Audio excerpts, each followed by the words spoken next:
Support পাওয়ার পর আমি ভাবলাম আজকে দ্বিতীয় ব্লগ করা যায়। সাথে থাকুন, পাশে থাকুন, এভাবে চলুন আজকে ব্লগটা শুরু করা যাক। আজ রবিবার, আজ তাই ভাবলাম একটু পমফ্রেট মাছ করা যাক, তাই ফ্রেশ টু হোম থেকে পমফ্রেট নিয়ে এলাম।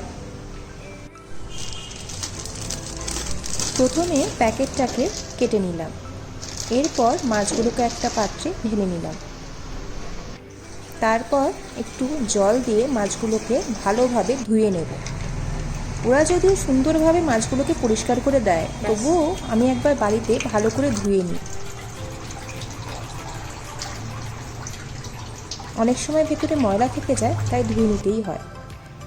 এরপর মাছগুলোকে একটু একটু সামান্য চিড়ে দিলাম, তাহলে ভেতরে মশলাগুলো ভালো করে ঢুকবে।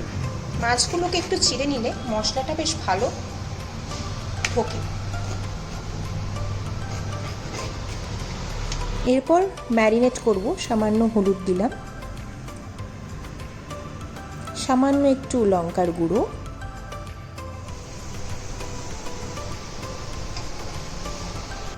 আর অল্প পরিমাণ একটু লবণ।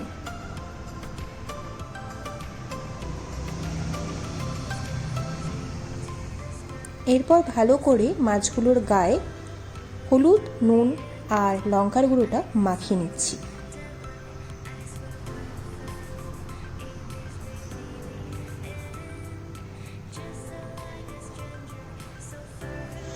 ম্যারিনেট করা কমপ্লিট হয়ে গেছে।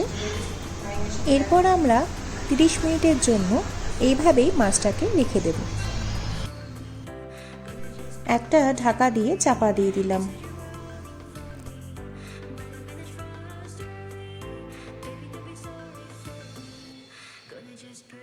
আকাশটা কি সুন্দর লাগছে, তাই না? ব্যাঙ্গালোরের আকাশ কিন্তু সত্যিই দেখার মতো। এক এক সময় মেঘ, এক এক সময় রোদ। মাছটাকে ম্যারিনেট করতে বসিয়ে দিয়ে একটু ভাবলাম ছাদে ঘুরে আসি। জানেন তো, ছাদটা আমাদের ভীষণ সুন্দর। আসুন আপনাকে ফুল গাছগুলো একবার দেখাবো।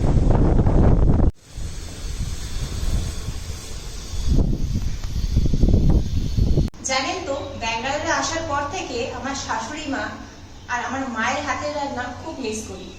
পমফ্রেট মাছ আমার শাশুড়ি মা পেঁয়াজ আর আদা রসুন দিয়ে যা সুন্দর রান্না করে, আর আমার মা আবার সর্ষে বাটা দিয়ে সুন্দর করতে পারে। আপনারা বন্ধুরা কেমন পমফ্রেট মাছ করে, সর্ষে বাটা দিয়ে না পেঁয়াজ রসুন বাটা দিয়ে? সেটা আমাকে কমেন্ট করে অবশ্যই জানাবেন। কিন্তু দেখতে দেখতে 30 মিনিট কমপ্লিট। চলুন এবার রান্নাটা আমরা শুরু করি। আসুন আমার সাথে। 30 মিনিট দেখতে দেখতে কেটে গেল। এবার পেঁয়াজ কাটা শুরু করে দিলাম। পেঁয়াজই তো মেন উপকরণ, তাই না? তাই পেঁয়াজটা আগে ভালো করে খোসা ছাড়িয়ে নিয়ে তারপর ভালো করে কুচো করে নিতে হবে। এবার এই ছোট্ট গ্রাইন্ডারটায় আমরা পেঁয়াজগুলো কুচি কুচি করে নেব। এই গ্রাইন্ডারটা খুব সুন্দর, জানেন তো, খুব সুন্দরভাবে যে কোনো সবজি ভালো করে কুচি হয়। দেখুন পেঁয়াজটা কি সুন্দর কুচি হয়ে গেছে। এরপর তেল দিয়ে দিলাম।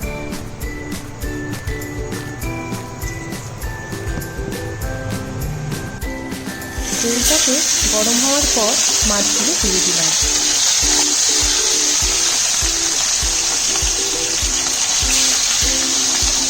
মাছগুলো এবার একটু ঢাকা দিয়ে রেখে দিই।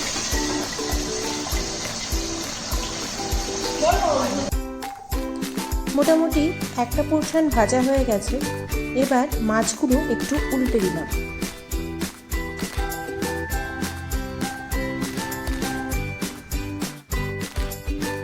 মাছটা ভাজা হয়ে গেছে, এবার একটা প্লেটে তুলে রেখে দিলাম। এরপর তেলে তেজপাতা আর পেঁয়াজ কুচি অল্প করে দিয়ে দিলাম।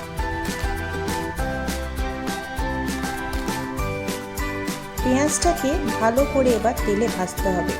পেঁয়াজ কাঁচা মানে পুরো রান্নাটাই নষ্ট। শুকনো লঙ্কাও দিয়েছি। এবার পেঁয়াজটাকে ভালো করে নেড়ে নিচ্ছি। এবার সামান্য আদা বাটা অ্যাড করে নিচ্ছি।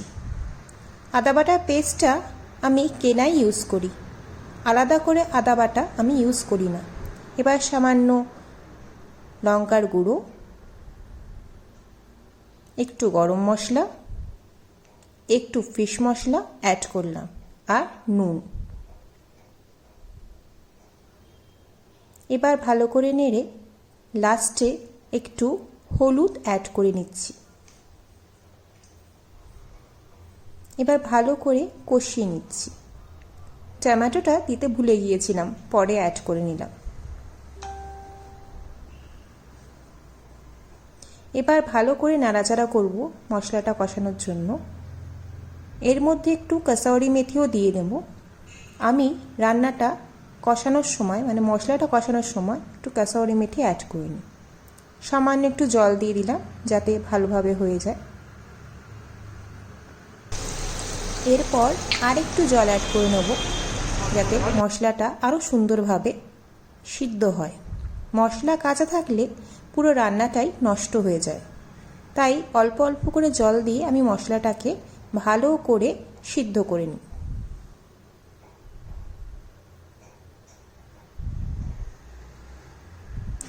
আকাশটা দেখুন কি সুন্দর লাগছে।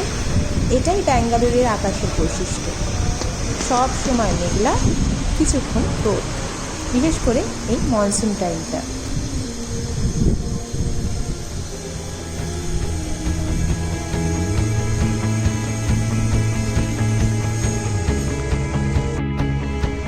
মাছটা আমাদের ভাজা রেডি।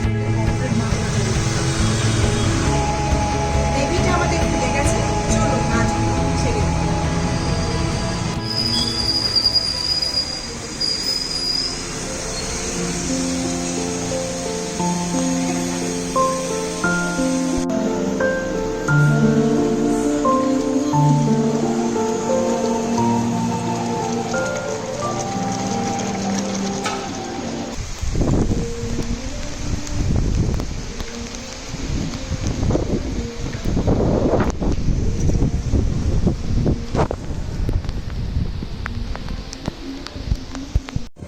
স্যালাডের পেঁয়াজ,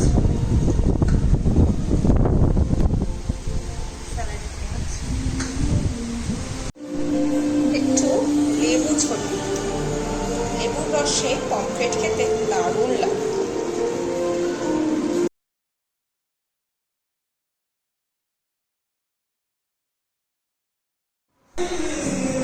আমাদের রান্না কমপ্লিট। কেমন লাগছে দেখতে জানাবেন অবশ্যই। তাহলে বন্ধুরা, আজকের ব্লগটা আপনাদের কেমন লেগেছে? আশা করি ভালো লেগেছে।